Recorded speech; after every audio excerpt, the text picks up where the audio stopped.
Bienvenue à La Vie à Bécancour. D'ailleurs, ce reportage est rendu possible grâce à la précieuse collaboration de la ville de Bécancour. Je me trouve présentement à Saint-Angèle-de-Laval, au centre du plateau Laval, pour rencontrer la directrice générale. Alors voilà, je suis présentement avec Josée Gariepi, la directrice générale ici au centre du plateau. Écoute Josée, là, je sais que ça fait plusieurs années. Là. Parle-moi en fait de tout ce dénouement-là, en fait, depuis que tu es ici. Ça l'a fait 26 ans au mois de novembre que je suis directrice au centre du plateau Laval. Le centre du plateau Laval est né de la communauté, avec les besoins des gens de la communauté. Alors, ça a été fondé en 1991, ça fait quand même plusieurs années. Et l'objectif du centre, c'est vraiment d'essayer d'améliorer la qualité de vie des résidents du quartier Plateau Laval. Alors, on a différentes activités qui font en sorte qu'ils répondent aux besoins de la population en général du quartier, du tout petit, de 0 jusqu'à la personne de, je m'amuse à dire, 100 ans. Là. Alors, on a des volets pour les enfants, les adultes, les ados, les personnes seules, les familles. On touche tous les résidents du quartier. On couvre majoritairement, là, les activités se donnent pour les gens qui habitent ici dans le quartier. C'est sûr que des fois, on a des petites exceptions, comme à Noël, avec tout ce qui est la campagne de Noël, on aide l'ensemble des gens de Saint-Angèle. C'est le village et les alentours font partie aussi là, des gens qu'on aide pour le temps des fêtes. Ah, puis vous avez combien de familles? Au plateau ici, nous, on a 240 portes. Avec les blocs là, sur la rue Pierre-Laporte. Ça fait 240 familles ou personnes seules qui peuvent bénéficier de nos services. Puis c'est eux qui viennent à vous? C'est en fait, comment ça fonctionne? On a un petit journal de quartier qui s'appelle l'Info Plateau qu'on publie environ 5 fois par année, qui fait l'inventaire un peu de toute la promotion de nos activités, de nos services et tout ça. Fait que tous les résidents le reçoivent. On a un beau partenariat aussi avec l'Office municipal d'habitation. Dès qu'il y a un nouveau locataire d'une habitation ici à Primaudic, bien, à la signature du bail, ils remettent toutes nos coordonnées avec nos activités. Donc, les gens, tout de suite, savent qu'ils peuvent compter sur un organisme qui vient en aide aux gens du quartier. C'est super! Puis vous, en fait, vous survoltez plusieurs volets. Oui, je peux un peu vous les énumérer. On commence avec les tout-petits, les 0-5 ans. On a une équipe d'éducatrices qui sont en place vraiment pour stimuler les tout-petits. C'est vraiment des ateliers qui sont faits pour stimuler toutes les sphères de développement d'un enfant pour l'amener à avoir les acquis nécessaires à la rentrée à la maternelle. Alors ça, c'est 4 avant-midi par semaine. Si on monte un petit peu en âge, on a aussi l'aide aux devoirs qui est là. 4 après-midi par semaine. Les enfants directement descendent ici après l'école. On fait les devoirs et leçons. Il y a 3 ou 4 éducatrices qui sont là avec eux, vraiment pour un support un peu plus individualisé. Si on vieillit encore un petit peu, bien, on a la maison de jeunes. On a une maison de jeunes ici aussi dans le quartier. On a la chance d'avoir un deuxième local juste pour notre maison de jeunes. Alors, c'est pour le plateau, mais tu sais, s'il y a des amis des alentours aussi, ça sont les bienvenus. Alors, on voit environ entre 30 et 50 jeunes dans une année. Ensuite, si on va pour les volets plus adultes, on a la distribution alimentaire qui est là chaque semaine, à tous les mercredis. Les gens qui sont plus défavorisés monétairement, bien, ils peuvent venir ici chercher un panier. Sinon, on a des cuisines collectives. On a des groupes qui sont pour les hommes et des groupes qui sont pour les femmes. Fait que ça les fait sortir un peu de chez eux, ça brise leur isolement. Puis en plus, bien, ça leur permet de se nourrir à faible coût parce que, tu sais, pour nous, les ateliers ici pour les gens du quartier sont gratuits. Tu parles de groupe d'hommes, est-ce que vous en avez beaucoup? Bien, je vous dirais que ça varie. On a à peu près 6 hommes différents dans l'année, là, de cette année. Fait que c'est des petits groupes, mais tu sais, c'est un beau milieu aussi parce qu'ils peuvent parler de sujets qui leur tient à cœur, comme les femmes aussi, de temps en temps. Bon, ça peut jaser de choses de femmes, mais les hommes, ils ont le lieu à eux aussi dans le quartier.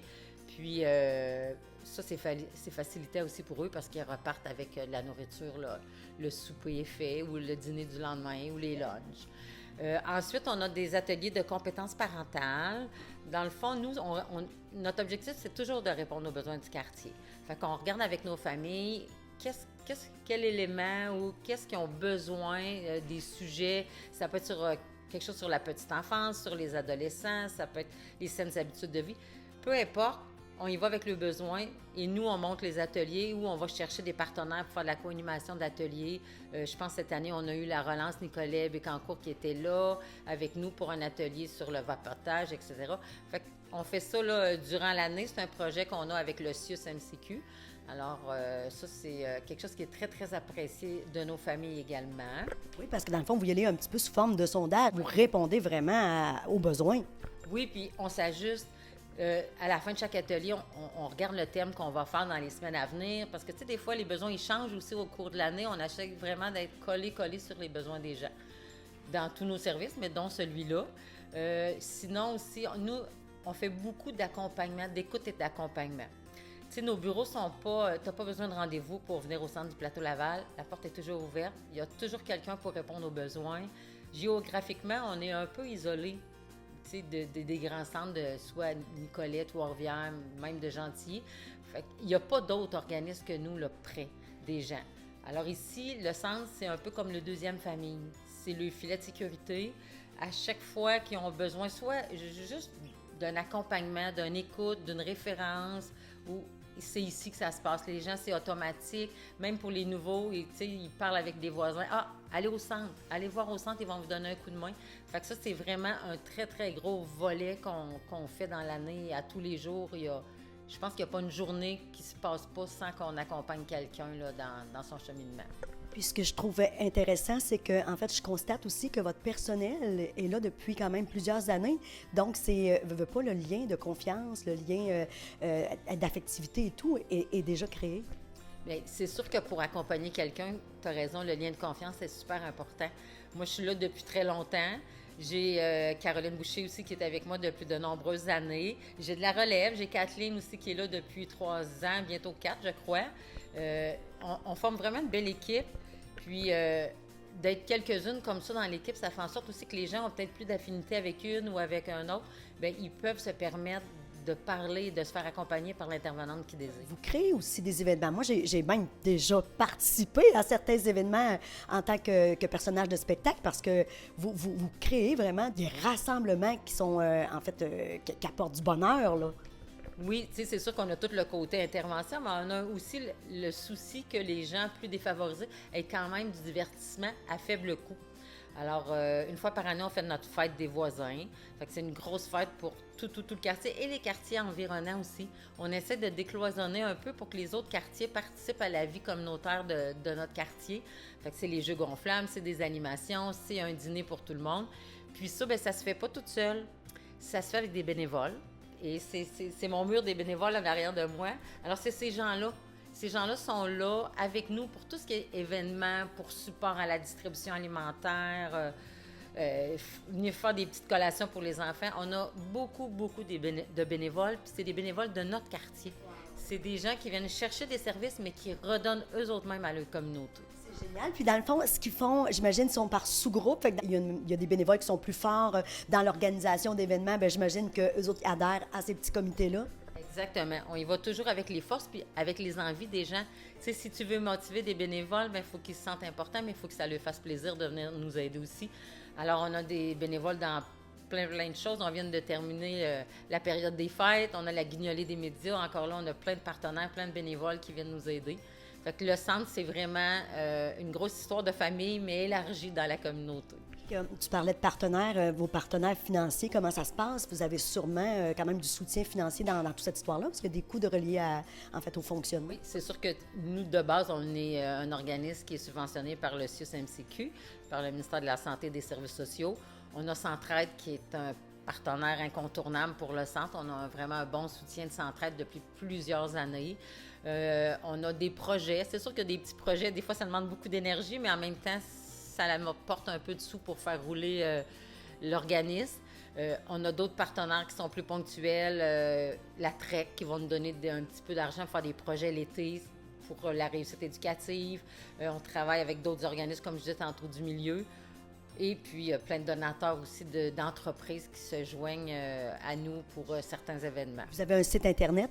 Bien, c'est plus une page Facebook parce que, tu sais, comparativement à d'autres organisations, on n'a pas besoin de faire beaucoup de publicité pour nos activités parce qu'on est vraiment dans le cœur local de la communauté. Fait que pour nous, on n'a pas besoin de se faire connaître. Nos gens, ils nous connaissent déjà. Fait que c'est pour ça que pour le moment, on fait partie du site de la CDC Bécancour. Alors, les gens peuvent aller voir nos coordonnées, nos activités là-dessus. Puis par curiosité, combien tu as de bénévoles? Ça varie environ une quarantaine par année.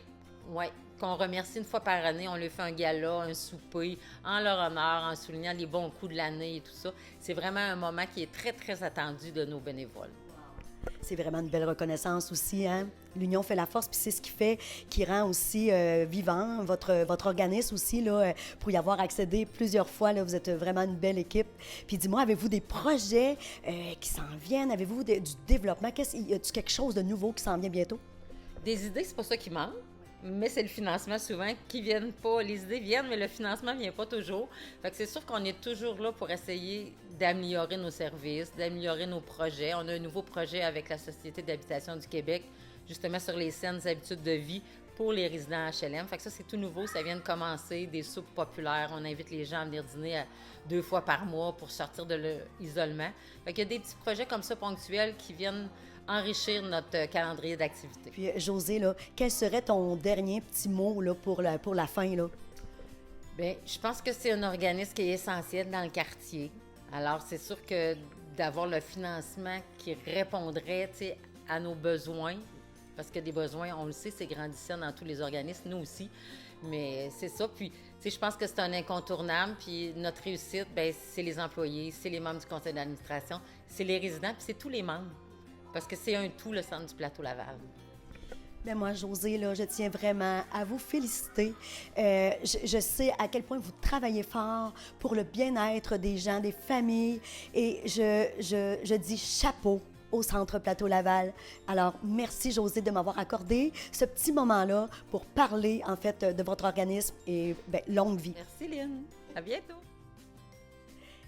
Et c'était Lynn Richard pour Télécœur.